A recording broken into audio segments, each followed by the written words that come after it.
Hola, ¿cómo están? Sean nuevamente bienvenidos a la continuación de esta serie de enseñanzas, Los tiempos de angustias. Hoy les traemos la segunda entrega de este estudio con el capítulo número 2, donde trataremos en esta oportunidad el concepto bíblico de la bestia escarlata y un evento sumamente notorio, también conocido en la escatología profética como la guerra de Armagedón. En el capítulo anterior, si recordamos un poco, quienes vieron el primer capítulo de esta serie de enseñanzas, vimos una breve introducción a la semana 70 de Daniel, los tiempos de gran tribulación y la restauración del pueblo de Israel, referidos a las señales proféticas de los últimos tiempos, específicamente de la 70ª semana de Daniel. Y hablábamos de sucesos que están próximamente a cumplirse. Muy probablemente es posible que sea en esta era actual o en las próximas generaciones que están cercanas a la nuestra. Decíamos entonces que en el capítulo anterior explicamos con detalle la cronología pues de la 70ª semana de Daniel y sus implicaciones, así como también los diferentes segmentos de tiempo o períodos que conforman la semana mayor o séptima semana. También vimos las profecías en el Tanat y Brit Hadashah correspondientes a la restauración del pueblo de Israel, y analizamos incluso un polémico tema escatológico conocido como el arrebatamiento. En torno a este tema existen dos marcadas interpretaciones: el rapto pretribulación y el arrebatamiento post-tribulación. En ese momento, durante el desarrollo del capítulo anterior, contrastamos los argumentos de estas dos tendencias y su validez a la luz de las Sagradas Escrituras hebreas. Si usted desea pues saber en más detalle de este profundo tema, pues le invitamos a que vea el primer capítulo de esta serie de enseñanzas, que ya está disponible en nuestro canal en YouTube y también en nuestra página oficial del segundo Gran Éxodo. Como comentábamos entonces inicialmente, en esta oportunidad trataremos los temas de la bestia escarlata y la guerra de Armagedón. Y dentro de estos dos temas veremos también una serie de tópicos relacionados con ellos. Por ejemplo, en la estructura de contenidos que observan en sus pantallas, el tema referido a la bestia escarlata contiene tres tópicos sumamente importantes. Primero, la definición bíblica muy importante del concepto de la bestia escarlata a la luz de las Sagradas Escrituras hebreas. La sucesión de los 7 imperios de los gentiles revelados en el libro de Daniel y cuya fase inicial de gestación se encuentra también revelado en el Sefer de Hizgalú o libro de Apocalipsis. Allí lo podemos encontrar definido o asociado a la bestia heterocigótica de los últimos tiempos, un término utilizado en referencia a las características híbridas de esta bestia que aparece en Apocalipsis. De igual manera haremos con el siguiente tema, posterior al concepto de la bestia escarlata, y este tema pues es la guerra de Armagedón, donde desarrollaremos varios tópicos más en torno a este tema. Por ejemplo, veremos el último imperio de los gentiles y la conformación de un nuevo orden mundial que llevará a los habitantes de la tierra a un cataclismo totalmente devastador y que llevará a las civilizaciones humanas al final de los tiempos. En esta parte también hablaremos de las grandes señales meteorológicas, entre ellas la llegada de Ajenjo y la destrucción de la tercera parte de la civilización mundial, reseñados en el libro de Revelaciones, específicamente en el capítulo 6. La guerra de Armagedón traerá como consecuencia finalmente el derrocamiento de este último imperio de los gentiles y el término del gobierno de los hombres impíos con la aniquilación finalmente de Abadón, término hebreo referente al destructor y cuya derrota y desolación final será por medio del resplandor de la manifestación del Ben Ha Elohim en las nubes de los cielos. Muy bien, vamos a entrar en detalles y vamos a iniciar entonces con el primer tema. La bestia escarlata y su concepto bíblico. En el dialecto teológico, el concepto de la bestia escarlata posee un significado único y exclusivo. Específicamente, este significado cobra mayor realce dentro del texto hebreo, al cual vamos a acudir en varias oportunidades, y de donde se obtuvo originalmente su definición esencial. Esta definición se encuentra en el libro del profeta hebreo Daniel o Daniel, específicamente en los capítulos 7 y 8. En estos pasajes de las Escrituras se describe una visión del profeta que ilustra la aparición en sucesión de 4 bestias grandes y temibles que surgen de la mar y cuya interpretación es señalada por el ángel Gabriel en los capítulos 8, de los versos 20 al 21. Según la explicación del ángel, las bestias reveladas a Daniel representan imperios, reinos o potencias que se levantarían como sistemas de gobierno entre los gentiles que impondrán formas de dominio totalitarios y déspotas sobre las masas y en muchos casos sobre pueblos, tribus, lenguas y naciones. En ese sentido es como debemos entender el término bestia en el léxico de las expresiones bíblicas. Es decir que, en otras palabras, el término bestia, entiéndase bien y escúchese bien, el término bestia representa dentro de la narración hebrea un genotipo, así lo queremos definir, como un genotipo de asociación simbólica que establece un significado muy importante para la escatología profética. La bestia en su significado primario, es decir, el concepto de la bestia en su significado primario, representa un organismo o animal salvaje y brutal que actúa bajo instintos sanguinarios de crueldad e insensibilidad, que destruye sus presas y las devora sin ningún tipo de contemplaciones. Esa es la idea del concepto. Y en ese mismo sentido, las escrituras hebreas asocian a los imperios gentiles de los hombres específicamente con estas características de una bestia cruenta y salvaje que devora a sus víctimas despedazándolas sin ningún tipo de escrúpulo. Entonces, desde el punto de vista de esta gramática, de la gramática hebrea, los imperios humanos, por su despotismo totalitario ¿ok?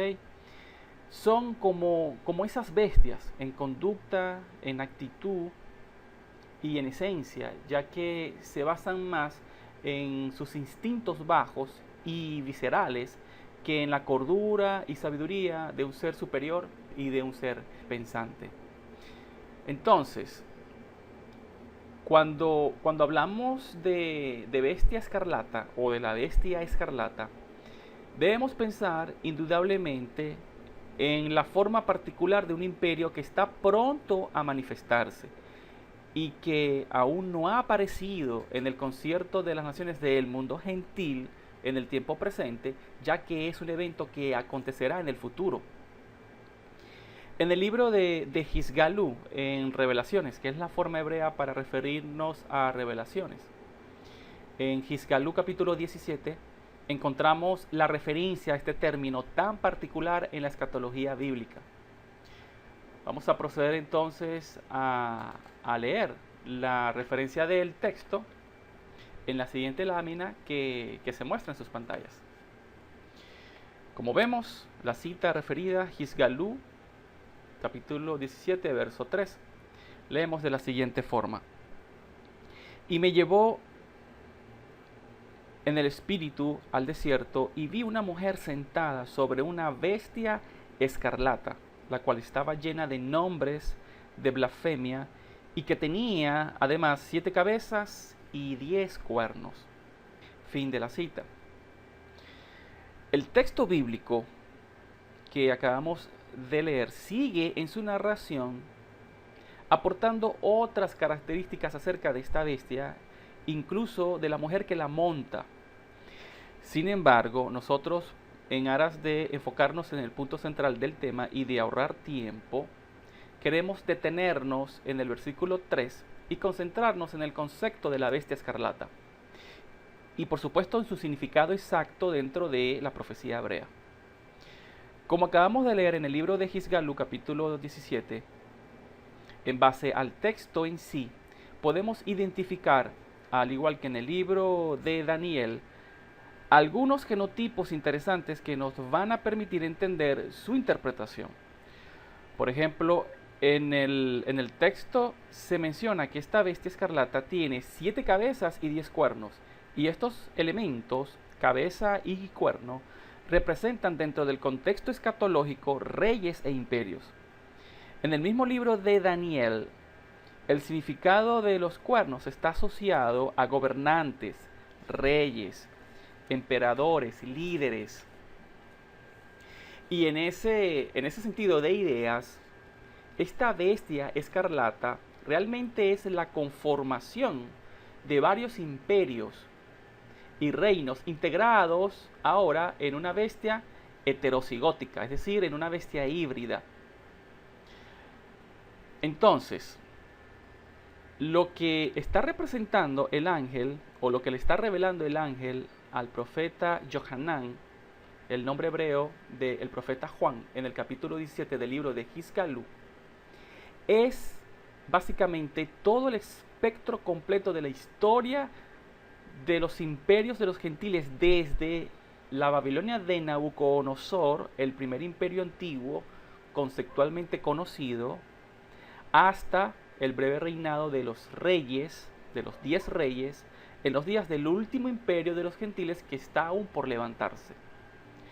El número de las cabezas que conforman esta bestia integrada con todos los imperios que han surgido, y incluyendo los 10 cuernos particulares de una de sus cabezas, representan entonces genotipos de la gramática hebrea claramente identificados en el texto de Daniel y de Revelaciones. La identificación de estas 7 cabezas es nuestro interés en este momento. Y basándonos en el propio texto hebreo, estableceremos la identidad y el significado de estas 7 cabezas y los 10 cuernos que se encuentran en una de ellas. Veamos entonces en los genotipos hebraicos que aparecen en la narración del texto algunas características.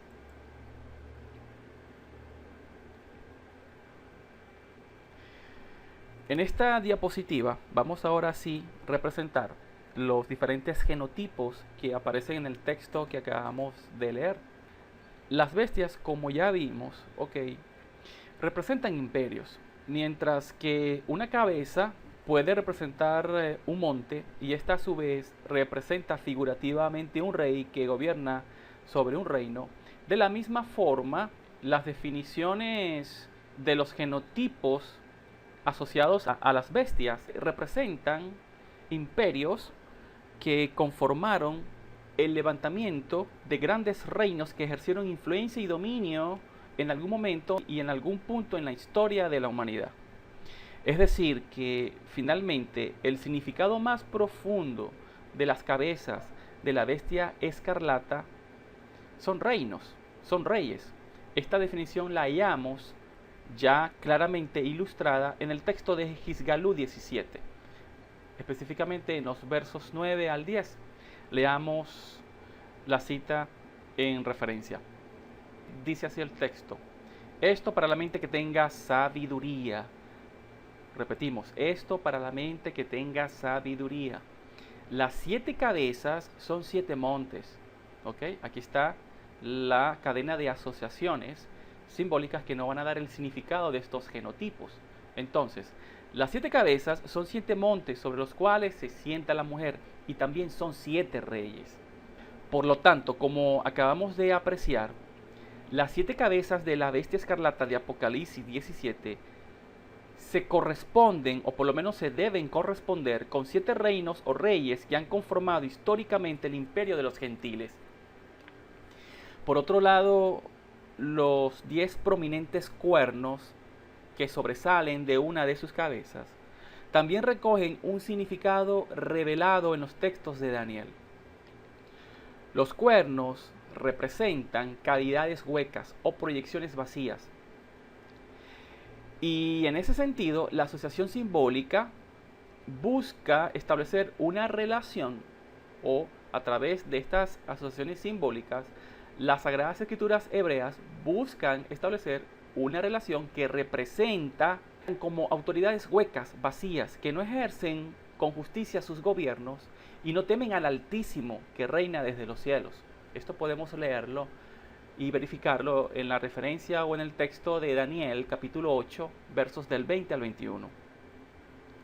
Cuando aplicamos el significado gramatical de estos genotipos a la figura de la bestia escarlata reseñada en el capítulo 17 del libro de Xisgalú, entendemos ahora sí el significado y el concepto de la bestia escarlata. En la imagen que aprecian ahora en sus pantallas, observarán un gráfico esquemático donde explicaremos el significado del concepto de la bestia escarlata y, por supuesto, la identidad y la identificación de las 7 cabezas que la conforman y los 10 reyes. Las primeras 5 cabezas, como pueden observar, representan 5 imperios que ya han caído, según lo expresa en el texto el ángel de Adonai a Johanán, su siervo, su profeta. Estos 5 reyes ya habían sido profetizados incluso anteriormente en el texto de Daniel capítulo 7. El primero de ellos fue la bestia en forma de león y con alas de águila, que representa el imperio babilónico, cuyo derrocamiento sucedió en el año 539 antes de la era común. Posteriormente al imperio babilónico surgió la dinastía de los medo-persas bajo la mano de Ciro el Grande, aproximadamente en el año 530. Y este genotipo está representado en la figura de un oso pardo, en las visiones del profeta Daniel, donde un costado de este oso era más prominente que el otro, indicando esta característica que los persas serían más influyentes que los medos. Luego aparece una tercera bestia en las visiones de Daniel con apariencia de leopardo, integrado por 4 alas de aves en su costado y un cuerno pequeño muy prominente entre sus ojos. Este genotipo nos lleva a representar esta figura y asociarla con el imponente imperio helénico de Alejandro Magno. El cuerno pequeño que se ilustra en la visión y que luego sería posteriormente quebrantado y dividido en 4 reinos. Esto lo revela el propio ángel en el capítulo 8 del libro de Daniel. La hegemonía del imperio griego se remonta desde el año 336 antes de la era común y ejerció una notable influencia cultural en el mundo antiguo, con repercusiones incluso hasta nuestros días. Pero bien, la tercera bestia en particular, reconocida como el imperio griego, sufrió en los días de la muerte de Alejandro Magno en el año 323 antes de la era común una profunda fragmentación dentro del imperio, al dividirse el reino entre sus 4 generales más prominentes. Estos generales fueron Antígonas, Lisimaco, Ptolomeo y Seleuco. A raíz de esta división y las diferencias entre estos 4 generales, originó la llamada Guerra de los Diadocos, desatadas entre los epígonos o descendientes de los 4 generales. Ese es el significado de la palabra epígonos, un término griego que significa descendientes. Antígonas, uno de los 4 generales, recibe la administración de los territorios de Siria y parte de Asia Menor. Lisimaco, por el contrario, se le otorga la región de Macedonia. Ptolomeo, en su lugar, recibe el Alto Egipto y las regiones septentrionales de África, mientras que Seleuco recibió los territorios que abarcan la extensión o todas las extensiones que van desde Siria, Mesopotamia hasta Persia. Esta breve descripción histórica que les estamos haciendo, lo hacemos con la finalidad de ayudarles a entender la revelación que el ángel del Eterno entregó a Yohanan en Gizgalú capítulo 17.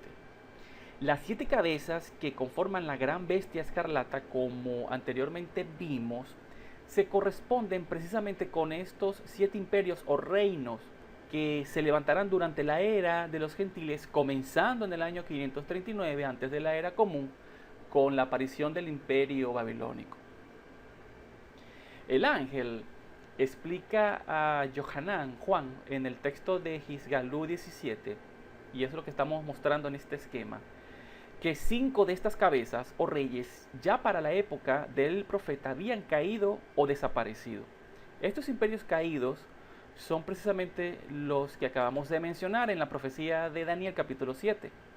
Y es la que ahora vamos a mostrarles en esta diapositiva que se muestra en sus pantallas.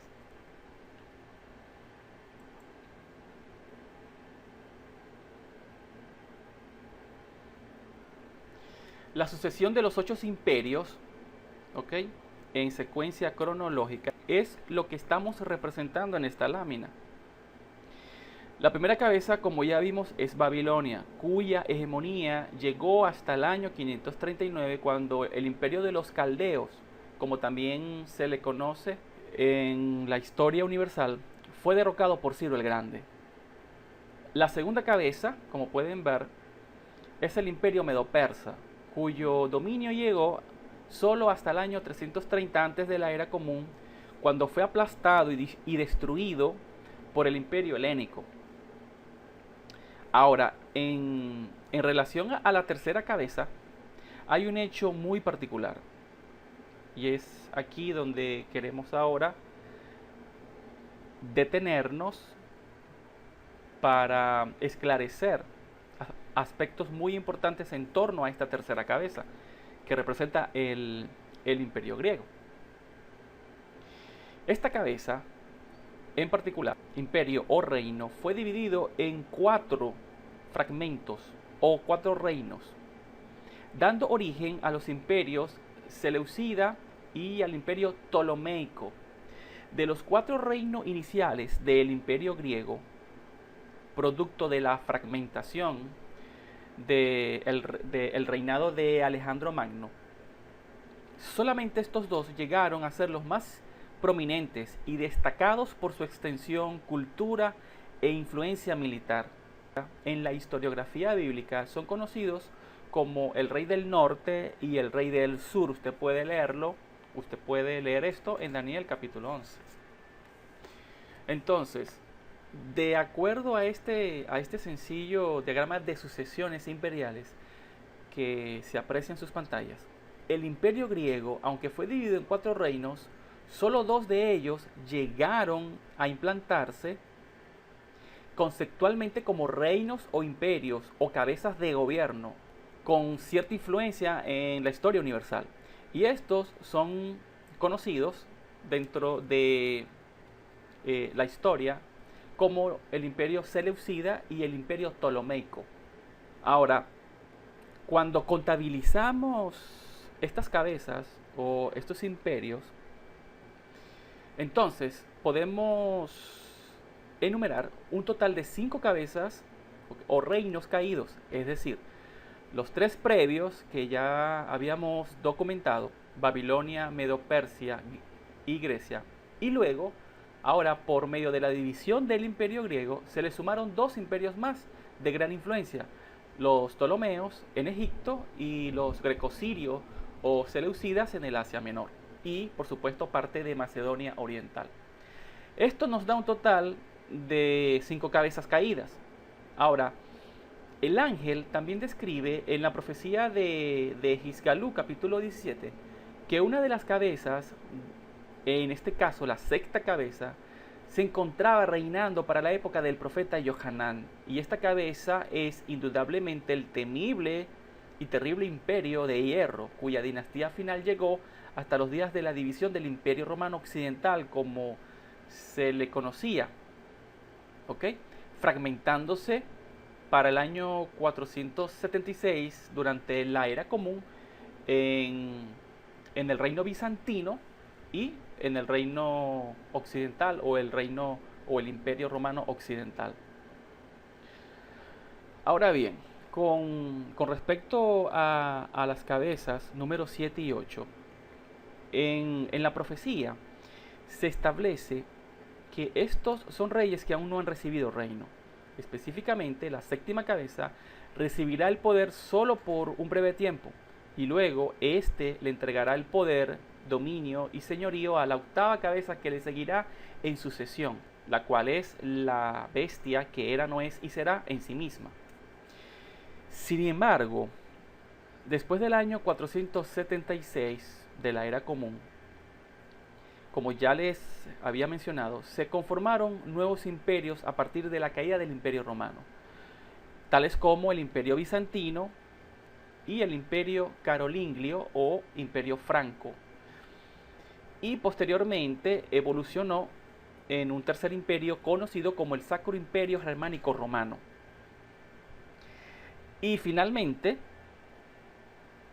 surgiría dentro de la división del Imperio Romano, finalmente surgiría el Imperio Otomano, que se extendió desde el año 1300 de la Era Común hasta el año 1923 de la era presente. Ahora, todos estos imperios que surgieron posteriormente a la división del Imperio Romano, en ellos no encontramos una clara asociación, indicios, entre estos nuevos imperios que nos permita asociarlo a la 7ª y 8ª cabeza de la bestia escarlata de Jizgalú capítulo 17. No encontramos ninguna asociación o alguna característica de estos nuevos imperios que nos apunte a relacionarlos, como ya he dicho, a la 7ª y 8ª cabeza. La razón de esto se debe a las características particulares de la 7ª cabeza y la composición de 10 cuernos o reyes que la conforman, y cuyo reinado, esto debe entenderse muy bien, y este detalle debe apreciarse, y cuyo reinado antecederá al reinado de la 8ª cabeza o bestia. Según los textos de Daniel capítulo 2, versos del 41 al 45, también en el capítulo 7 del mismo libro de Daniel, en los versos 23 al 24, y también en el capítulo 8, versos 22 al 24, aparecen especificados estos 10 reyes. Y se describe en estas referencias y en estos textos que estos 10 reyes se levantarán en el fin de los tiempos y traerán el colapso final del gobierno de los gentiles al establecer un nuevo orden mundial, para dar paso finalmente al surgimiento del cuerno pequeño profetizado por Daniel, o lo que es lo mismo, el ascenso al poder de la octava bestia de Revelaciones capítulo 17. Entonces, regresando nuevamente a la figura central de la bestia escarlata y su significado, luego de establecer todos estos fundamentos en las escrituras, podemos ahora sí identificar el significado gramatical de este complejo genotipo de figuras bíblicas. La bestia escarlata, entonces, después de abarcar todas estas definiciones del texto hebreo, es la condensación o agrupamiento de todos los imperios de los gentiles que han existido a lo largo y ancho de la historia universal. En el capítulo 13 del libro de Revelaciones confirmamos esta interpretación. Allí vamos a encontrar las diferentes características de todos los imperios que se han levantado. Por ejemplo, si usted lee el texto de Gisgalú, Revelaciones, capítulo 13, la figura de león alado que aparece allí representa al imperio babilónico. ¿Ok? Y esta característica también aparece marcadamente en la figura de la bestia escarlata de 7 cabezas y 10 cuernos.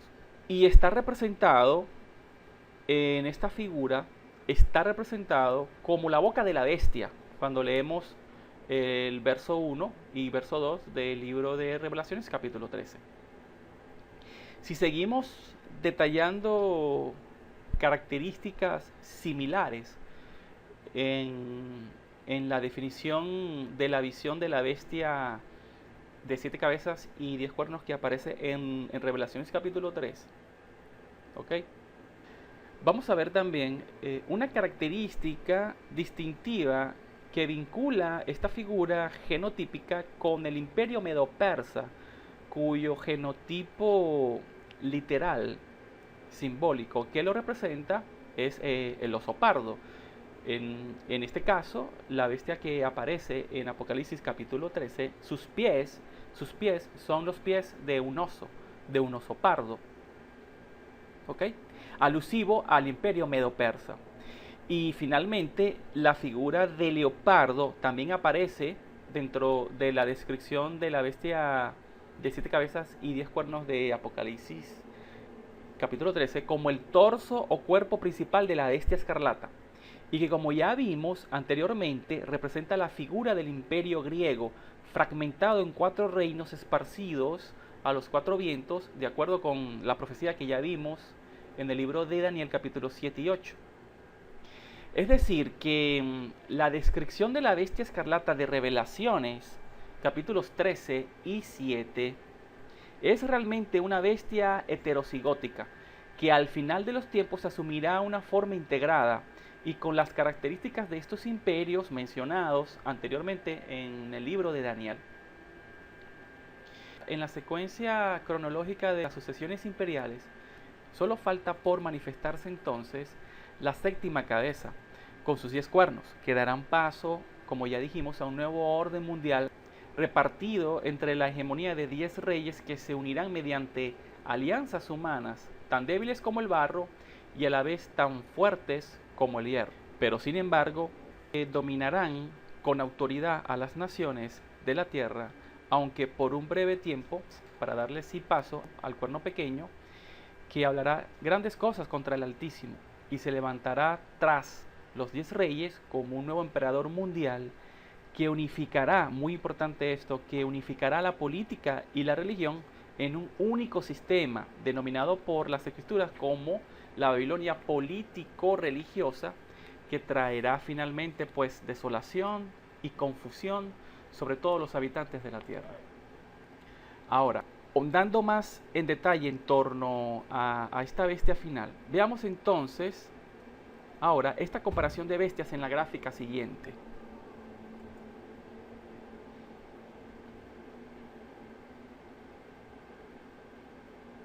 La bestia descrita en Daniel capítulo 7, versos de 7 al 8, no debe ser confundida con la bestia integrada o heterocigótica de Revelaciones 13, verso 1. Si observamos la diapositiva que se muestra en estos momentos en sus pantallas, nos percataremos de las diferentes características entre una y otra. Por ejemplo, la bestia de Daniel 7 está conformada por una sola cabeza y 10 cuernos, como lo vemos aquí. Mientras que la bestia integrada de Revelaciones capítulo 13, verso 1, contiene 7 cabezas y 10 cuernos. Otra diferencia es que la bestia de Daniel 7 surge de la partición y división del imperio helénico o griego y aparecerá finalmente como una cuarta bestia espantosa y terrible, mientras que la bestia de Revelaciones capítulo 13 representa a todos los imperios de los gentiles que se han manifestado, desde el primer imperio hasta el último imperio. Otra diferencia interesante es que la bestia de Daniel 7 alberga en su seno al cuerno pequeño y correlativamente representa realmente a la séptima cabeza de la bestia integrada de Revelaciones capítulo 13. Es ahí donde está su relación. Con esto queremos demostrar que las visiones de la sucesión de 4 bestias que recibió Daniel se corresponden ya finalmente con las revelaciones dadas a Johanán en la isla de Pasmo, representadas ahora en una bestia escarlata integrada por 7 cabezas y 10 cuernos. Aunque las formas de genotipo entre una y otra solo varían perceptiblemente, están relacionadas entre sí porque agrupan finalmente los mismos imperios que se levantaron desde el inicio de los tiempos hasta el fin de la era de los gobiernos humanos. Vimos adicionalmente que efectivamente las 5 primeras cabezas de esta bestia revelada a Johanán correlacionan perfectamente con las primeras 3 bestias observadas por Daniel en las visiones del capítulo 7. La dificultad o confusión para identificar esta asociación, y es aquí donde ahora sí debemos prestar mucha atención para poder comprender la dificultad de estas asociaciones simbólicas, radica en que la tercera bestia de Daniel sufre una fragmentación o división, creando así 4 reinos. Por lo cual, cuando contamos las primeras 6 cabezas ya manifestadas en la bestia de Revelaciones 13, no se corresponden o parecieran no corresponderse con las 7 cabezas respectivamente que aparecen en Revelaciones capítulo 17. Esto se debe a las diferentes perspectivas reveladas tanto para Daniel como para Johanán. El primero, Daniel, recibió la visión general de 4 imperios sucesivos, pero realmente son 7 si consideramos que el tercer reino, Grecia, sufre una ruptura, originando 4 reinos más para totalizar junto con la cuarta bestia que surgiría después del imperio griego, más las 2 que anteceden al imperio griego que se dividió, totalizarían 7 imperios.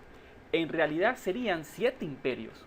Ahora, teniendo esto muy presente, las 4 bestias de Daniel, como ya hemos explicado, realmente sí se corresponden con las 7 cabezas o reinos revelados o contenidos en la bestia escarlata de Johanán en los capítulos 13 y 17 del libro de Kisgalú. Ya hemos insistido en que debemos recordar que la tercera bestia de Daniel, Grecia, se dividió en 4 reinos más, y al sumar las primeras 2 bestias que le precedieron, Babilonia y Medo-Persia, con la última bestia después de Grecia, nos da un total, ahora sí, de 7 cabezas totales, tal cual como aparecen en Revelaciones capítulo 13. Las cabezas número 7 y 8 no se han manifestado aún, y los 10 reyes que tendrán el gobierno mundial por breve tiempo se manifestarán también en los días de la séptima cabeza o séptimo imperio de los gentiles. Muy bien, ya aclarado y profundizado los significados e interpretaciones de la figura de la bestia escarlata de Revelaciones capítulo 13 y 17, pasemos ahora sí a estudiar el siguiente tópico: la guerra de Armagedón y el fin del último imperio de los gentiles.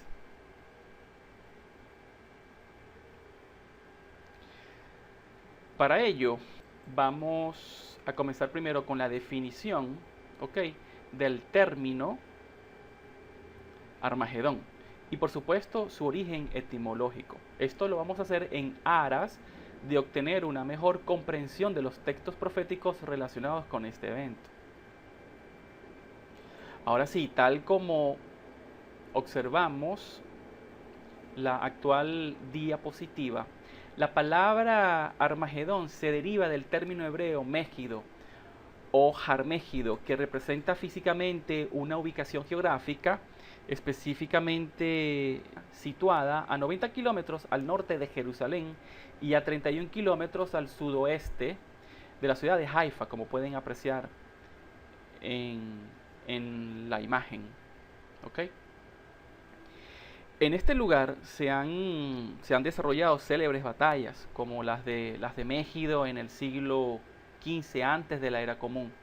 También la batalla entre los imperios asirio y caldeo en el año 609, también antes de la era común. Y la conocida batalla del fin del mundo, más recientemente, en nuestra era, en el año 1918 durante la Primera Guerra Mundial.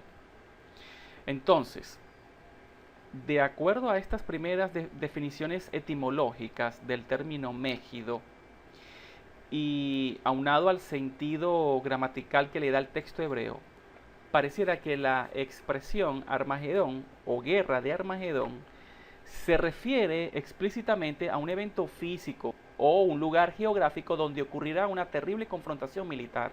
Afirmamos esto por el hecho de que dentro de la teología tradicional existen diversas especulaciones en torno al verdadero significado de la guerra de Armagedón, donde en unos casos es interpretado como un evento simbólico y no literal, enmarcado más bien en una especie de colapso económico mundial, que traerá una devastación similar a las consecuencias que se pueden obtener en una guerra o producto de una devastación por un conflicto militar. Es decir, una interpretación más enfocada a algo simbólico, a algo alegórico. Otras corrientes opinan que se trata de un evento ya cumplido en el pasado, durante la hegemonía del Imperio Romano sobre las regiones antiguas de Judea y Samaria, donde se encuentra este lugar geográfico conocido como Mégido.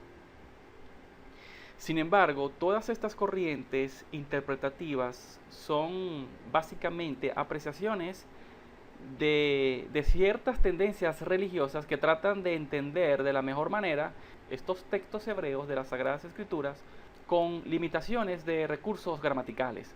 Pero ahora demos la oportunidad a una nueva perspectiva de interpretación textual basada fundamentalmente en la teología hebrea, que sí dispone de un recurso gramatical que se corresponde legítimamente con la herencia del legado de las escrituras, debido a que culturalmente pertenece a la fuente de inspiración donde inicialmente brotó.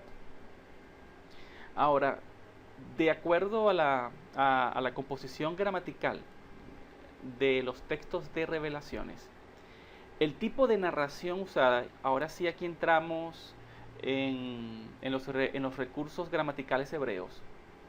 La narración usada por el escritor Yohanan están basadas en un nivel Peshá, es decir, la descripción del texto se fundamenta en caracteres literales simples, donde cada palabra o término empleado contiene un significado puro y propio del texto en sí.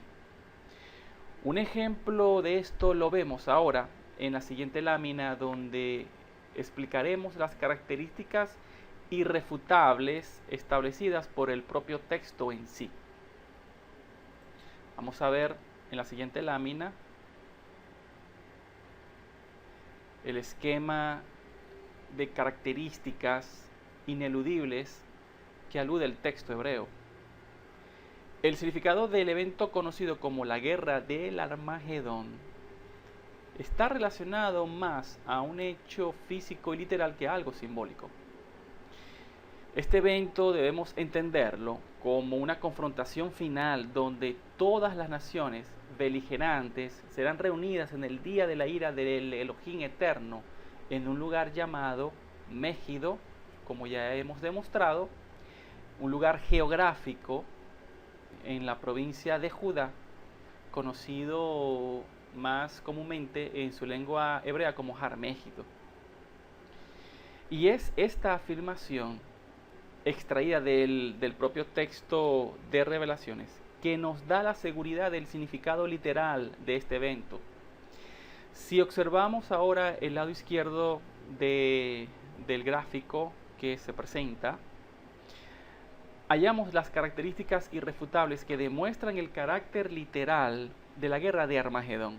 El primero de ellos se encuentra en el texto de Revelaciones, capítulo 16, verso 14, y también en el capítulo 19, verso 19, donde se describe que este evento, la guerra del Armagedón, será una confrontación mundial que agrupará a todos los reyes de la tierra en una batalla final. Segunda característica, representa un lugar geográfico, de acuerdo a lo establecido en el texto de Revelaciones, capítulo 16, verso 16.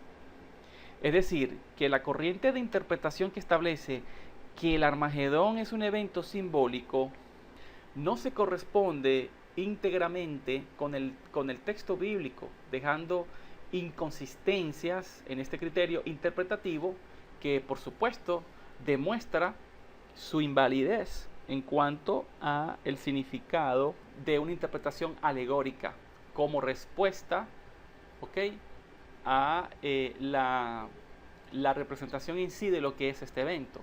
Es decir, no es un evento simbólico, no representa idealizadamente un evento asociado bien sea a un colapso económico o más aún a un evento que haya pasado en algún momento en la historia pasada.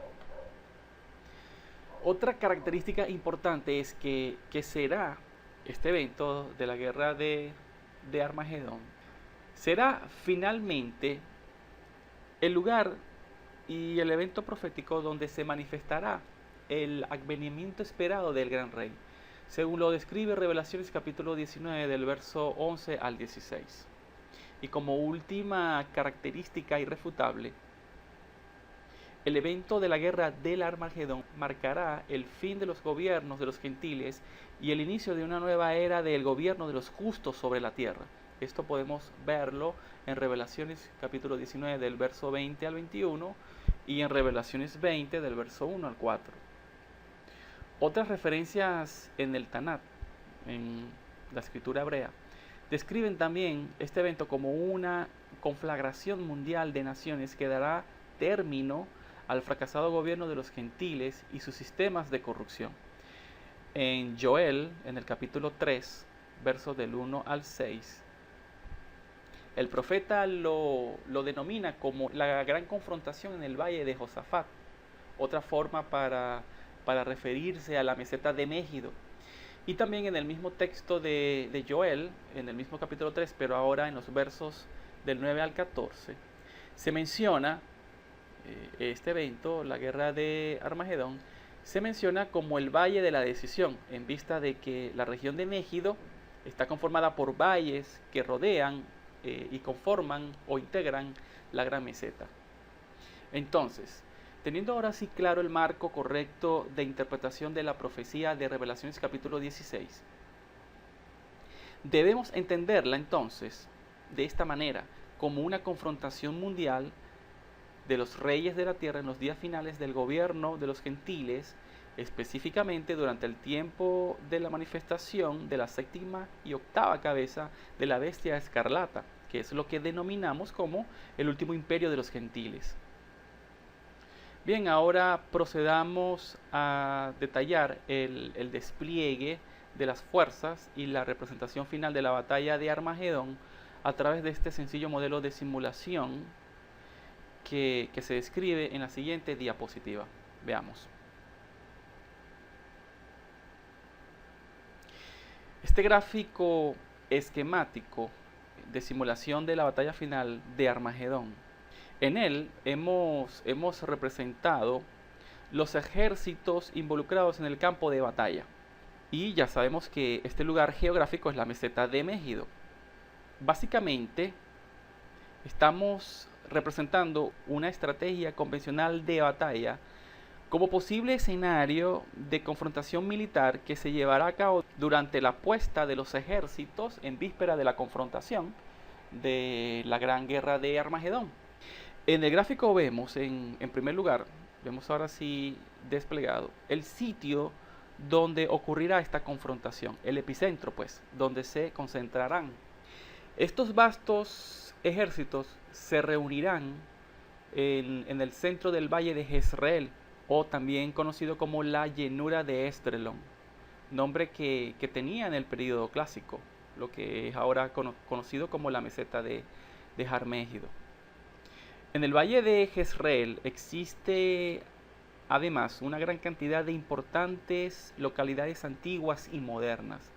La antigua región de Megido está situada al sur y al oeste del valle, y es precisamente el lugar que apunta a la profecía como epicentro de la confrontación militar. Los ejércitos que intervendrán en esta batalla surgirán de por lo menos de 3 coaliciones importantes, y a continuación pues vamos a proceder a ilustrarlas. Los ejércitos imperiales del dragón y la octava bestia, ¿okay?, tendrán que enfrentar una coalición que vendrá del norte, ¿okay? Esta coalición, conformada por ejércitos de países del norte y del oriente, probablemente conformado por los países de Rusia, Persia, India y China, ¿okay?, movilizarán un vasto ejército de más de 200 millones de soldados, de acuerdo con la profecía expresada en Revelaciones capítulo 16. Estos ejércitos estarán listos y preparados para atravesar el río Éufrates, que será secado en sus niveles de agua para ejecutar una movilización sin precedentes de maquinaria y tropas. Continuando con el despliegue de las coaliciones, la segunda coalición conformada, estará integrada por los países de la Liga Árabe, que movilizarán sus ejércitos desde el sur para cercar las huestes del imperio de la octava bestia en un cierre tipo tenaza, que dejarán servida la escena para la manifestación del Hijo del Hombre en el advenimiento esperado del Rey de Reyes. Y finalmente, como podemos apreciar ahora, los ejércitos del dragón y de la octava bestia quedarán encerrados entre los montes y el Monte Santo y los mares, el mar Mediterráneo y al este el Mar Muerto. Finalmente quedará cercado o encerrado por esta movilización tipo tenaza que harán las coaliciones en conflicto, y que dejarán entonces servida la escena, como ya dijimos, para la manifestación del Hijo del Hombre en el advenimiento del Mesías, el Mesías esperado y anunciado por los profetas. Y eso es lo que estamos viendo ahora en la agrupación de estas 3 principales coaliciones. Vemos que el dragón y la bestia dejarán su campamento militar, como ya dijimos, entre los mares y el Monte Santo. Allí pues le llegará su fin y no habrá quien le ayude, como lo establece el texto de Daniel en el capítulo 11, verso 45. Usted puede ver la descripción de la movilización de estos ejércitos y cómo finalmente los ejércitos de la bestia quedarán atrapados en víspera de la manifestación gloriosa del Hijo del Hombre. La guerra del Armagedón de acuerdo a todo lo que hemos visto, será pues el último evento profético antes del derrocamiento del imperio de las tinieblas de la octava bestia, que llegará a su fin con la destrucción de sus ejércitos y el juicio final sobre todas las naciones que descendieron contra Jerusalén y se rebelaron contra el Cordero, haciendo guerra tanto con su pueblo establecido en Eretz Israel, en la tierra de Israel, y persiguiendo brutalmente al resto de la descendencia en medio de las naciones, a todos aquellos que guardan el testimonio de su nombre. En esta lámina pues hemos apreciado con sumo detalle el punto geográfico de ubicación, que es ahora lo que queremos que observen, ahora ya haciendo un resumen de este evento descrito como la guerra de Armagedón. La ubicación del Monte Santo en Jerusalén, entre Jerusalén y los mares, ¿ok? Y estos mares pues están conformados por el Mediterráneo al oeste y el Mar Muerto al este de la región de Judea, que es donde, como ya vimos, el sitio donde las huestes de los ejércitos de la bestia establecerán su campamento en víspera de la guerra de Armagedón y de la destrucción final de la bestia. Okay, aquí vemos el mapa de Israel y donde usted puede apreciar entonces claramente la ubicación del Monte Santo entre los dos mares. Un aspecto también importante a destacar de la guerra de Armagedón es el uso indiscriminado que se hará de armas de destrucción masiva, como esta que vemos ahora en esta ampliación de una imagen que muestra la inducción de una detonación de una arma nuclear.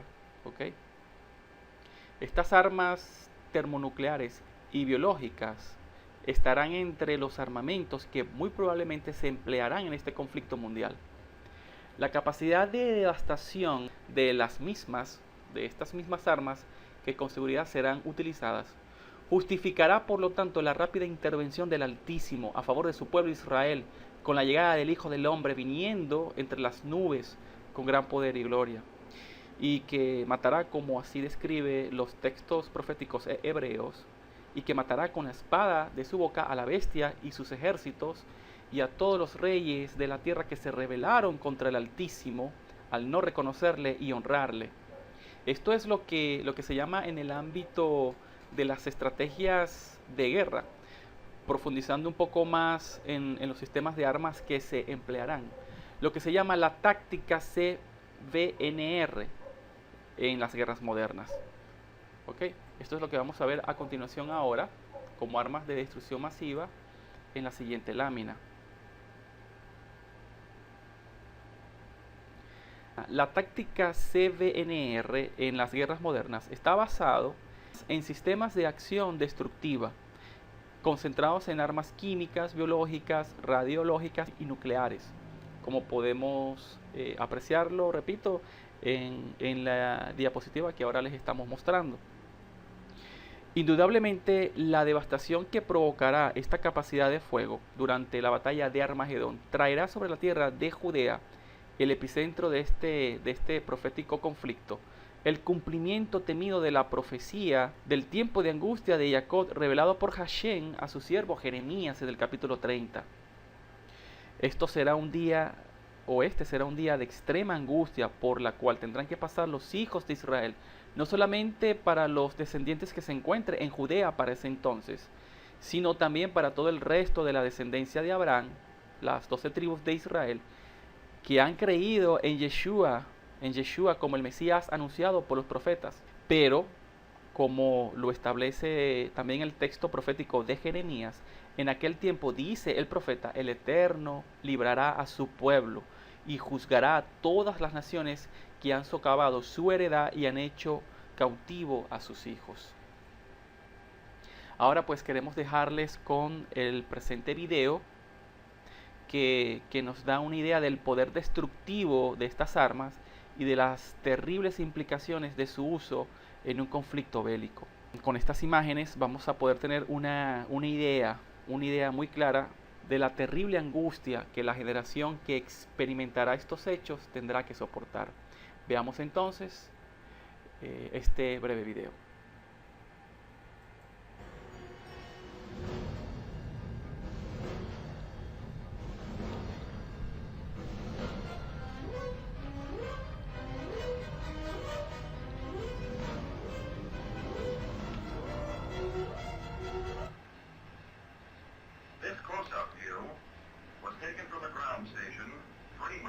from ground zero. The dome rose to a height of 290 feet before it measured at 3 seconds.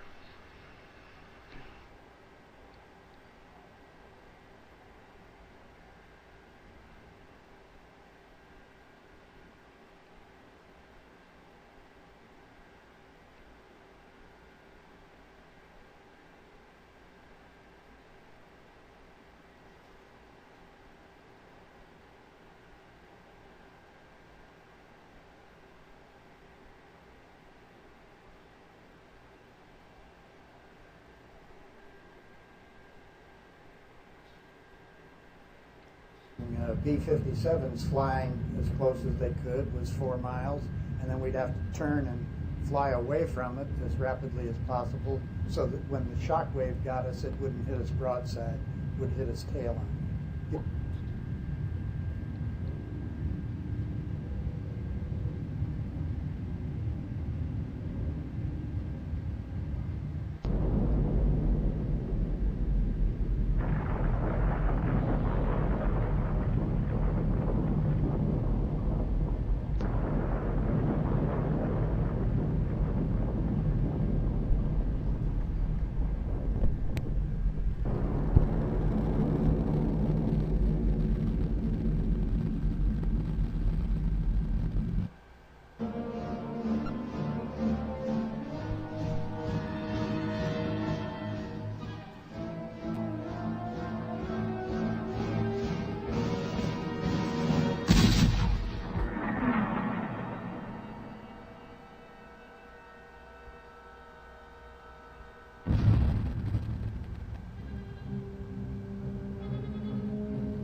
Bien, impresionante imágenes, ¿no?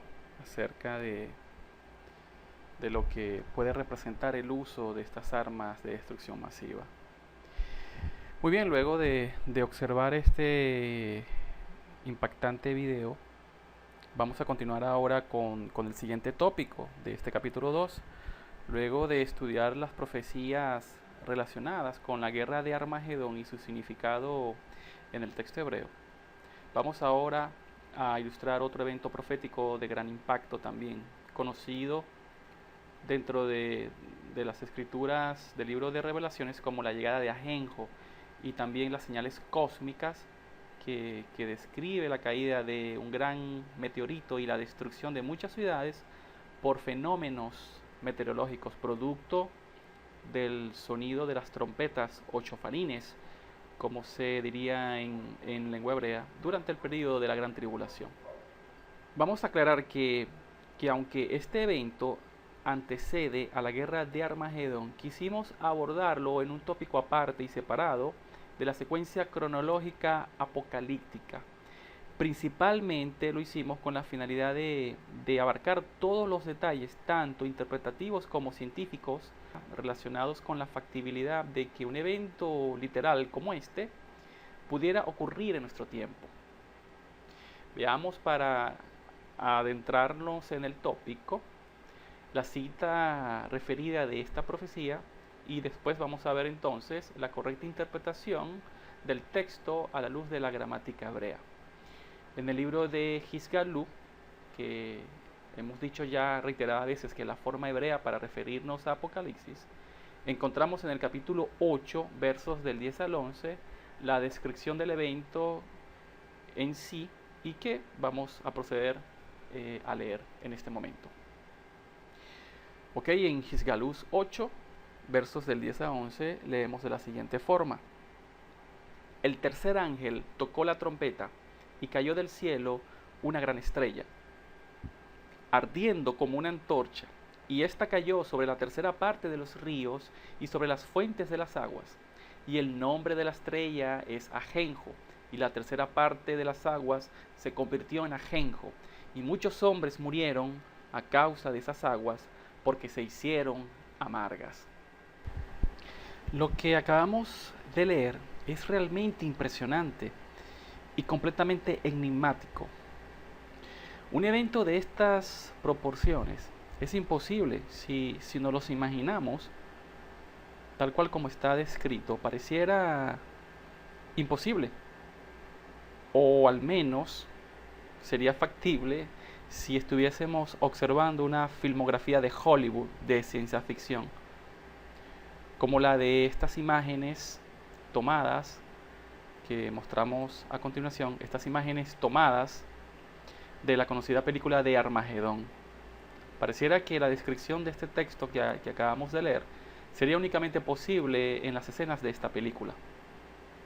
Imágenes tan impresionantes como la llegada y el impacto de un asteroide de estas proporciones, ¿no? Sin embargo, lo que describe este texto de Hizgalú no es para nada una película de ciencia ficción, ni mucho menos representa un evento de entretenimiento para nuestros ojos. Es, en un contexto muy real, un cuadro completamente posible, realista. La manifestación de la ira derramada del Altísimo sobre los habitantes de la tierra es lo que expresa estas palabras y esta profecía de este texto. Y ellas se deben, la descripción de estos juicios, se deben por la continua perversidad en la cual las sociedades modernas de hoy en día han basado sus depravadas vidas y la abominación de sus prácticas. La interpretación de este texto, por ende, dependerá por mucho de un acertado uso de la gramática hebrea, ya que el libro de Revelaciones, escrito por el profeta Yohanan, un judío, incluye dentro de su narración elementos lingüísticos del Tanaj, la Sagrada Escritura hebrea. Un ejemplo de estos elementos lingüísticos los encontramos en el método de interpretación textual de origen hebreo denominado Pardes, constituido por 4 reglas gramaticales que nos permiten extraer de manera adecuada el significado de los textos hebreos. Esto ya lo habíamos mencionado, recordemos, anteriormente en los tópicos que vimos al comienzo de este capítulo 2. Bien, el primero de estos métodos de interpretación, y el más importante de ellos, es el nivel Pesha, el cual representa el codificante simple de las palabras, es decir, el sentido básico y literal que expresa la esencia pura de cada palabra o letra. Entonces, el nivel Peshat nos lleva a comprender el significado puro que yace en cada palabra, en cada frase y en cada texto, sin añadirle ni quitarle absolutamente nada. Los otros métodos, el Remesh, y el Derash y el Sot, complementan el marco de interpretación de las Sagradas Escrituras dentro de un orden gramatical apropiado y cónsono con el carácter, muy importante esto, con el carácter y el espíritu transmitido por el autor. En ese sentido, el nivel Remesh abarca aquellos elementos incluidos dentro del texto de una narración, incorporando, si es necesario, cualquier otro elemento relacionado, aunque no esté dentro del mismo contexto. Es decir, representa ya la explicación elaborada de un pasaje o texto, ¿ok? O texto cuyo significado está mucho más allá del que se encuentra en las palabras en sí o del que el estudiante puede apreciar en la lectura simple de las palabras.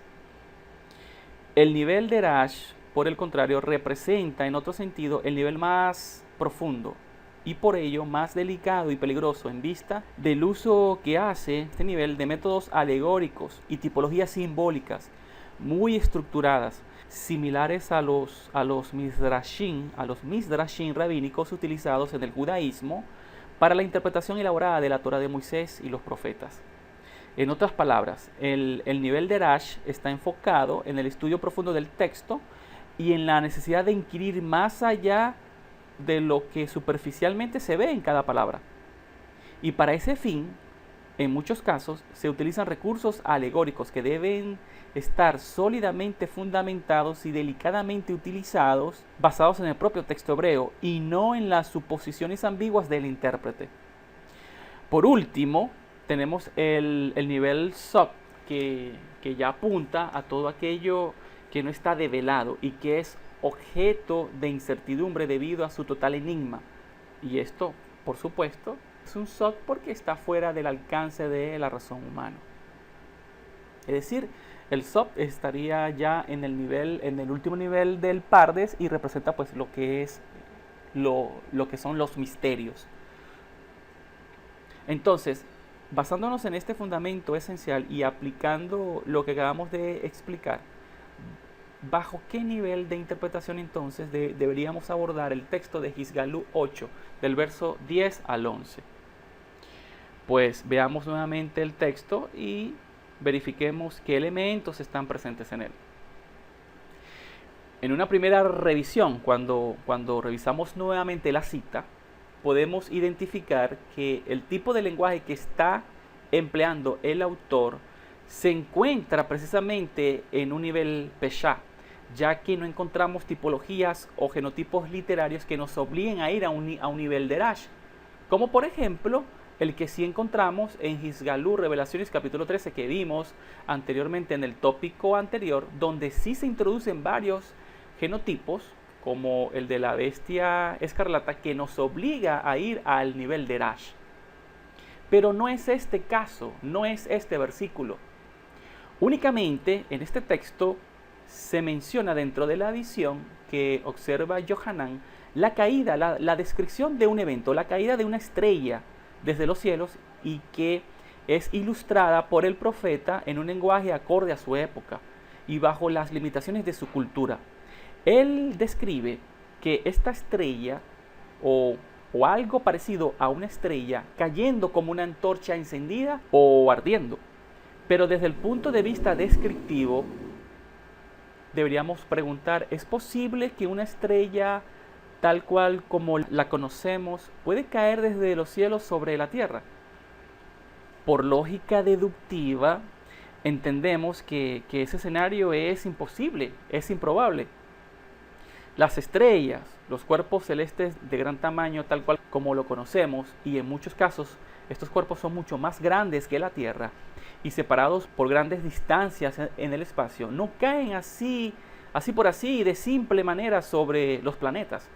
Por lo tanto, se hace evidente que el escritor está haciendo más bien uso de un lenguaje analógico y no necesariamente alegórico. Es decir, que la visión observada se asemeja mucho más a una estrella por su brillo y no es que el profeta esté describiendo la caída de una estrella, sino que más bien lo asocia a ella por el parecido y por la analogía de su brillo. De allí la descripción, y vi una gran estrella que cayó del cielo. Y la descripción de antorcha ardiendo o montaña como bolas de fuego, que se puede leer en otras versiones, ya busca precisamente ilustrar por parte del escritor esta característica, las características más apropiadas para expresar la imagen que se ve. En este caso, Yohanan, de acuerdo a su descripción, nos está revelando la imagen de un gran meteorito que al atravesar las densas capas de la atmósfera terrestre y debido a la intensa fricción causada, este cuerpo celeste ingresa al firmamento como una bola de fuego o una antorcha encendida, que es la imagen que intenta describirnos el profeta. Esta narración que hace Yohanan en el texto es muy gráfica, ya que, como les estaba explicando, al momento del ingreso de un meteorito de gran tamaño en el firmamento nocturno, precisamente nos deja ver esa imagen como una antorcha encendida. Y la razón de esto es la estela que deja este cuerpo externo cuando penetra a la estratosfera, cuando penetra en la estratosfera de la Tierra. Debido a los densos gases que se producen por la vaporización de los materiales fundidos en la fricción, estos van dejando una cola, o como dije anteriormente, una estela, que da la idea, repito, de una antorcha atravesando el vasto firmamento en el cielo. Por lo tanto, no encontramos absolutamente nada dentro del texto y contexto del libro de Hizgalú, y en específico en este pasaje, que nos lleve a considerar el capítulo 8 y los versos 10 y 11 como una narración alegórica o simbólica. Por el contrario, no es lo que vemos en las especificaciones y en los elementos gramaticales del texto. Y por ende no es correcto establecer sobre esta base interpretaciones subjetivas que alteren el significado natural de las palabras. El verso 10 muestra una visión observada por el profeta de una clara señal cósmica en los cielos que sucederá en los días del sonido de la segunda trompeta o shofar de los juicios del Eterno, que precisamente sonarán durante la gran tribulación. Bien, ahora en los tiempos modernos donde actualmente vivimos, esta profecía es científica y probabilísticamente factible que ocurra, dadas las condiciones favorables que actualmente están presentes y que los científicos han determinado gracias al avance tecnológico de la ingeniería espacial. La presencia tan cercana a la Tierra de grandes anillos de asteroides hace muy posible el día de hoy el cumplimiento literal de esta impresionante profecía. Pero continuando ahora con más señales impactantes que sucederán en los últimos días, las Sagradas Escrituras también describen otro terrible evento que ocurrirá sobre las grandes ciudades de la Tierra, las cuales serán arrasadas por grandes movimientos tectónicos o sismos de gran intensidad, que en nada se comparan con eventos de este tipo en el pasado de las civilizaciones humanas. No hemos visto o no vamos a ver un antecedente similar a este o semejante a este. Leamos pues la referencia de esto que les estoy documentando, de este evento profético, que aparece también en el mismo libro de Hizgalú, en el capítulo 16, verso 19. Leemos de las pantallas de la siguiente forma. Entonces, dice el texto, hubo relámpagos y voces y truenos, y un gran temblor de tierra, un terremoto tan grande cual no lo hubo jamás desde que los hombres han estado sobre la tierra. Y la gran ciudad fue dividida en 3 partes, y las ciudades de las naciones cayeron, y la gran Babilonia vino en memoria delante del Eterno para darle el cáliz del vino del ardor de su ira. Nuevamente observamos ahora en esta narración del texto un lenguaje totalmente ubicado en el nivel Peshat, como en el caso del texto anterior de Hizgalú, capítulo 8, verso 10. En esta oportunidad, la cronología de eventos proféticos que se desarrollarán durante la gran tribulación nos lleva hasta el momento en que serán derramadas las copas de la ira de Hashem, específicamente en el instante cuando el 7º ángel derrama su copa. El profeta Yohanan resalta el significado de este evento como un gran terremoto de proporciones inigualables en el pasado y cuyos niveles en la escala de Richter, que es un indicador moderno de medición que se establece para graduar o identificar el grado de intensidad de un terremoto, ¿ok? El profeta Yohanan describe que este terremoto tendrá proporciones inigualables y sobrepasará cualquier nivel de lectura de esta escala Richter registrado en la historia de la humanidad. La magnitud de este sismo afectará notablemente los cimientos de las naciones y provocarán grandes tsunamis en cadena, que por el efecto de ellos, de estos tsunamis, harán desaparecer un gran número de islas en los océanos. Estas imágenes que les mostramos, extraídas de algunas filmografías del cine, pueden darnos pues una idea del escenario apocalíptico narrado precisamente en estos pasajes del libro de Hisgalú, como podemos ver ahora aquí en las pantallas la referencia textual que acabamos de leer. Aquí está nuevamente la cita y una breve descripción, el texto que acabamos de leer, y por supuesto acompañado por unas breves imágenes análogas que pudiesen darnos una idea, una vaga idea de las probables implicaciones de estos eventos sobre las naciones de la Tierra. Bueno, en todas las referencias textuales que hemos referido hasta ahora, mención especial merece ahora que hagamos en torno a la descripción que hace el profeta en Hisgalú 8, verso 11, concerniente al efecto contaminador de las aguas amargas por parte de Ajenjo, el asteroide que acabamos de describir y que caerá, como lo reseña el texto de Hisgalú, sobre la tierra como una montaña ardiendo. También, por otro lado, queremos hacer mención especial de la impresionante descripción del granizo mezclado con sangre y azufre relatado en Hisgalú 16:21. Una explicación académica de... Aquí podemos ver otra ilustración más que nos da una idea del texto de Hisgalú 16:20 que describe el hecho de cómo las islas desaparecieron o huyeron a raíz de estos eventos que ocasionaron devastaciones de inundaciones inimaginables, ¿okay? Pero bien, estábamos ahora mencionando acerca de una explicación académica que demuestra la posibilidad científica de que ocurran estos inusuales fenómenos cósmicos, ¿okay?, sobre la faz de la Tierra. En este esquema que se observa en esta diapositiva de Hisgalú 16:21, los astrofísicos de la Agencia Nacional de Aeronáutica de los Estados Unidos, por medio de un modelo de simulación, confirmaron las altas probabilidades de que un asteroide, escúchese bien, de que un asteroide de grandes proporciones ingrese a nuestra atmósfera terrestre.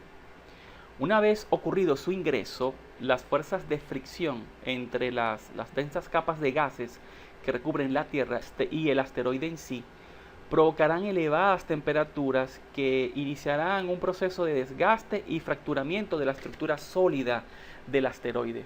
Esto traerá como consecuencia que este cuerpo celeste se fragmente en bloques más pequeños. Otra característica que se demuestra en ese esquema y que los científicos descubrieron es el tipo de impacto y el efecto que produce este tipo de impactos sobre la superficie. El efecto es de más o menos relacionado, como podemos verlo en esta secuencia de las imágenes de las láminas 1, 2 y 3. ¿Okay? El efecto de expulsión y propagación de materiales al espacio exterior para su posterior reingreso, generados, por supuesto, en el momento de la colisión de los restos del asteroide contra la superficie de la Tierra, dándonos, como vemos, el efecto de granizos mezclados con azufre cayendo nuevamente sobre diferentes regiones distanciadas a miles de kilómetros a lo largo y ancho del punto de impacto. Tal y como apreciamos, repito, en este esquema que estamos mostrándole, es totalmente factible que un evento de este tipo y de esta magnitud pueda ocurrir. Ahora, con respecto a la contaminación de las aguas causadas por el impacto de Ajenjo sobre la tercera parte de las aguas, de las fuentes de las aguas, los científicos también descubrieron que el impacto de meteoritos sobre la superficie de la Tierra, y en especial cuando dicho impacto sucede muy cerca de fuentes de agua, las altas temperaturas, producto de la fricción del meteorito con la atmósfera, pueden provocar luego de un impacto una columna de vapor de agua que al entrar en contacto con ciertos minerales de la Tierra producirá humo arsénico capaz de contaminar las fuentes cercanas de agua, dejando por supuesto un sabor ácido y amargo, potencialmente venenoso para el consumo humano. Como apreciamos ahora en esta imagen, este es el ejemplo de un meteorito que cayó en Perú y que causó una enfermedad misteriosa. Los residentes que visitaron, como vemos aquí en esta imagen, el impacto del cráter, se quejaron de dolores de cabeza y náusea, estimulando la especulación de que la explosión subterránea fue una erupción producto del impacto de este meteorito que afectó las fuentes de agua, liberando gases nocivos que degradaron, por supuesto, el subsuelo de la Tierra. Repito, como apreciamos en esta imagen de este caso real ocurrido en Perú, donde un pequeño cuerpo celeste o meteorito impactó en un área despoblada, dejando este gran cráter con aguas residuales contaminadas por este gas. Bien, como parte del cierre final ya de este segundo capítulo, y en aras de desmitificar la idea de que el libro de Revelaciones o Apocalipsis es una narración fantasiosa de eventos que solamente pudieran ocurrir en una filmografía de ciencia ficción de Hollywood. Para desmitificar esto, pues les hemos dejado entonces este breve video de las terribles consecuencias observadas en la simulación del impacto de un gran asteroide que los científicos de la Agencia Nacional de Aeronáutica de los Estados Unidos reconstruyeron por medio de sofisticados modelos computarizados que describen los efectos físicos de un evento de esta magnitud. Esto nos debe llevar a la reflexión de la realidad tangible de las advertencias contenidas en el libro profético de las Sagradas Escrituras hebreas, específicamente el libro de Hizgalú, Revelaciones, con respecto a las severas consecuencias que enfrentarán la inmoralidad y corrupción de las sociedades de los hombres, que constantemente pervierten sus caminos y no reconocen al Altísimo que los creó, y cuyos alientos de vida dependen totalmente de Él. Mas, sin embargo, ellos, los hombres de las sociedades modernas de hoy en día, no le corresponden, dándole la honra y la gloria que el Adonai de los cielos merece. Veamos bien, ahora sin más preámbulos, este video.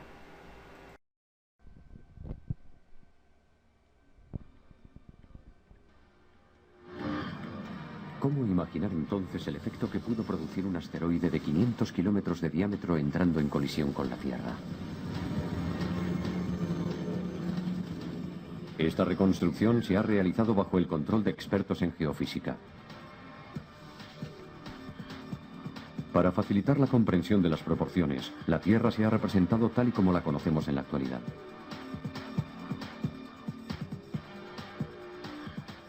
Un asteroide de 500 kilómetros de diámetro es, por ejemplo, más grande que cualquiera de las islas que conforman Japón.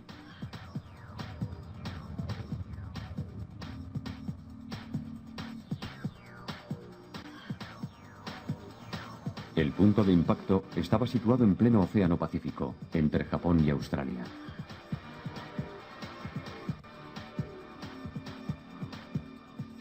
La velocidad del asteroide es de 72.000 kilómetros por hora, pero como es enorme, todo parece desarrollarse a cámara lenta.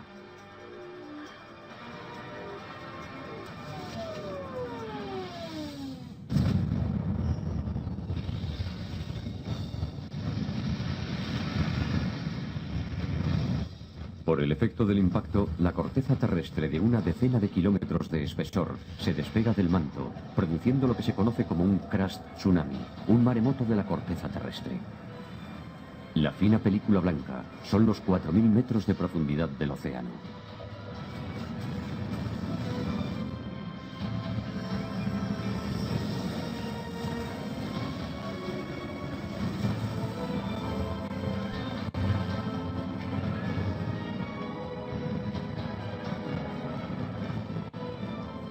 El archipiélago de Japón queda automáticamente pulverizado.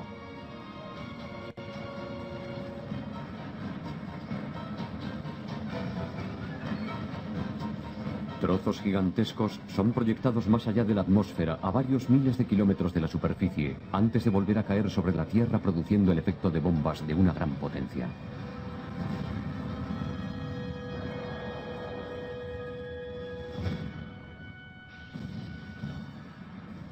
Los labios del cráter forman una inmensa cadena de montañas de 7.000 metros de altura.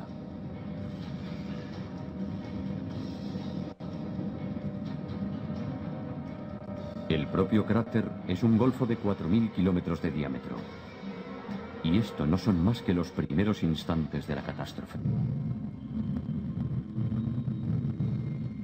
Esta inmensa cúpula incandescente que permanece sobre el cráter durante unos instantes tras el impacto es el vapor de roca.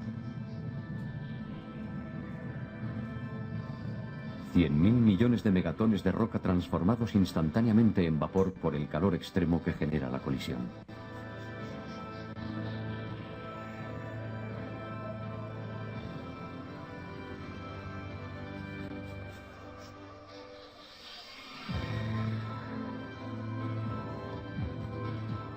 Tras inflarse formando una cúpula, esta masa de vapor de roca se aplana y se expande a gran velocidad en todas direcciones.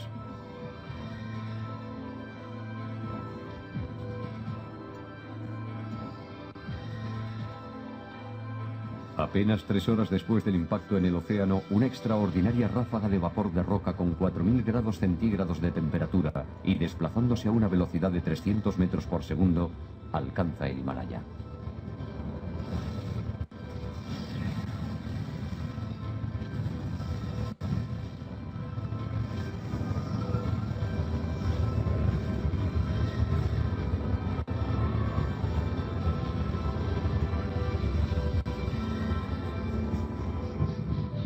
El vapor de roca alcanza ahora la Amazonia, en las antípodas del lugar donde se produjo el impacto.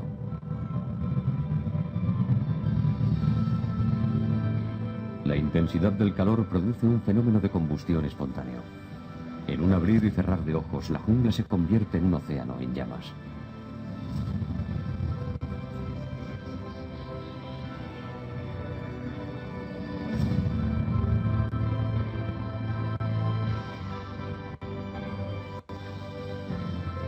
...24 horas después del impacto, el planeta entero está cubierto de una nube de vapor de roca a alta temperatura.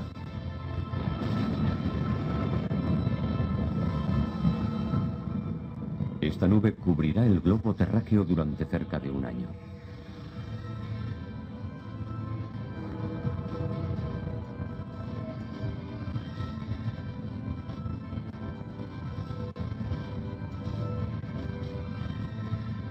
El océano, origen de la vida, no escapa a la catástrofe.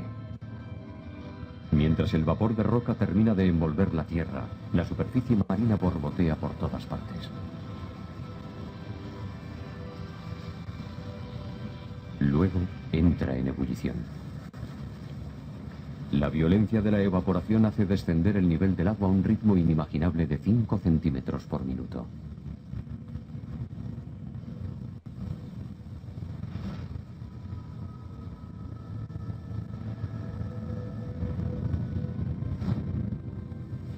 El agua del mar desaparece por completo. Solo queda la sal. Pero también se evapora rápidamente. El suelo oceánico queda ahora al desnudo y continúa sometido a esa temperatura extrema. Muy deprisa empieza a fundirse.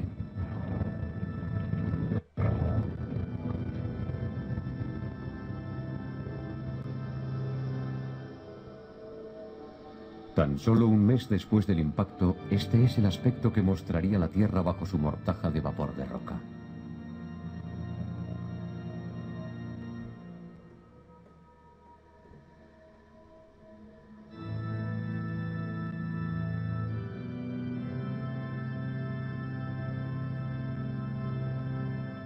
Una sola colisión con un asteroide de 500 kilómetros de diámetro, y no queda una sola gota de agua en todo el planeta.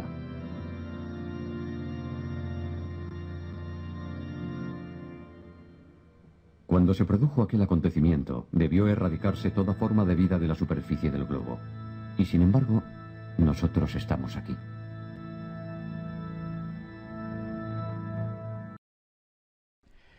Bien, debemos aclarar luego de observar este video que la finalidad del mismo no es crear la sensación o dar la idea de que los eventos que revelan el libro de Hisgalú o Apocalipsis dan el cuadro catastrófico de la destrucción del género humano. No es la idea. Con este video, que repito, fue realizado por el Departamento de Investigación y Desarrollo de la Agencia Nacional de Aeronáutica de los Estados Unidos, es de plasmar las terribles consecuencias del impacto de un gran asteroide de gran tamaño sobre la corteza de la Tierra o de nuestro planeta. Por supuesto, lo que hemos mostrado a lo largo y ancho de este segundo capítulo en torno a los fenómenos naturales y cósmicos que el libro de Apocalipsis revela no es este cuadro. Por supuesto que no, y por eso debemos aclararlo.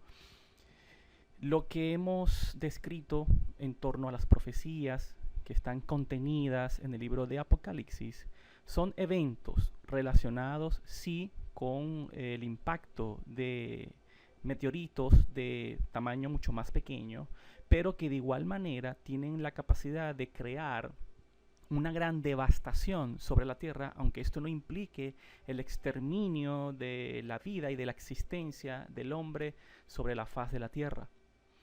Por eso queremos aclarar que lo que hemos mostrado en este video no es una exageración ni una dramatización excesiva de las terribles implicaciones de la colisión de un asteroide de esta magnitud, que por supuesto estamos hablando de un diámetro de 500 metros, y por supuesto es una dimensión extremadamente grande. Esto sería totalmente catastrófico sobre la vida y la existencia del género humano sobre la Tierra. Y por ello, pues, hacemos esta aclaratoria. Simplemente buscamos demostrarles a ustedes a través de estos estudios científicos de las altas probabilidades que tenemos de que un asteroide de un tamaño mucho más pequeño pueda colisionar sobre la corteza terrestre de nuestro planeta, tal cual como lo revela Hisgalú, el libro de Revelaciones. Bien, luego de culminar entonces la visualización de este video y así de esta manera finalizar el estudio de los tópicos de este segundo capítulo de la serie de enseñanzas, Los tiempos de angustia, no queremos despedirnos sin antes reafirmar el carácter reflexivo de esta enseñanza, dirigida por supuesto a todos aquellos que guarden el testimonio del nombre de Yehoshua, el Mesías de Israel anunciado por los profetas. El mismo Yehoshua nos dijo que ciertamente el tiempo está cerca y que pronto Él regresará como el Ben Ha Elohim, el Hijo del Dios viviente, para juzgar tanto a los vivos como a los muertos. Y por supuesto a todos los moradores de la tierra. Por lo cual les animamos a que retengan pues el testimonio que han recibido de Él y sean vigilantes y estén despiertos ante los tiempos peligrosos que vivimos, donde las tinieblas cada vez más se hacen densas y oscuras. Pero sin embargo, aguardamos pues la esperanza de que pronto le veremos en el resplandor de su gloria como el sol de justicia que se manifestará en el día de la ira del Elohim eterno para pagar a cada quien los frutos de sus obras. Que el amor de nuestro Abacadosh esté con ustedes y la gracia otorgada por medio de su Hijo Yehoshua sea con todos los que le aman. Shalom.